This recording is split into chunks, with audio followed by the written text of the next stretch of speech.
चिरां जिल्लानि 1 नं भेटागावआव थानाय बिजनी जिल्ला बाथौ थानसालियाव माइनाव आफाद दुलाराय बाथौ गौथुमनि 6थि सावराय मेला साननैनि हाबाफारिजों 18 नबेम्बर सनिबारनिफ्राय जागायबाय। गिबि साननि हाबाफारियाव बाथौ थारनाय, थान्दै बादा बेखेवनाय, थान्दै आजावनाय आरो थान्दै मेल जालाङो।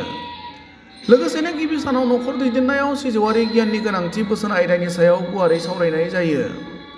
मुंख'नो गोनांदि माइनाव आफाद दुलाराय बाथौ गौथुमनि लोगो नेहाथारि हांमासि बर'नि मासि लानानै सामलायनाय बोसोन आयदानि सावरायनाय मेलाव दुलाराय बाथौ गौथुमनि गाहाय नेहाथारि गणेश दैमारि आरो गुबुन गुबुन बिबाननि बिबानगिरिफोरजों लोगोसे बाथौ सिबियारि रायजो राजाफोरा बाहागो लादोंमोन।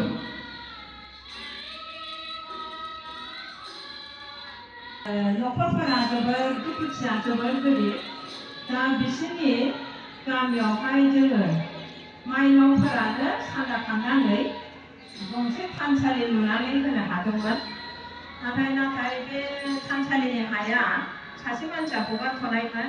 ओमफ्राय दा बे हाखौ फवासे हा बे हाखौ जोंनिनो थिथागुरि बियाबनि मानगोनां आफादगिरि आरो बे थिथागुरि बियाबनि दौरि, बे आफादगिरिनि मुङानो जाहैबाय टिकेन्द्र बसुमतारी।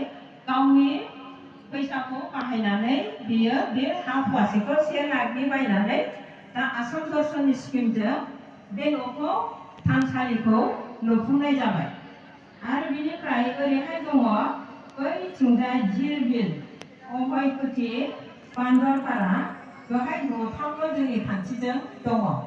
आरो बिनिफ्राय हावरै दिप्लायथिंजाय मा गामि दङ?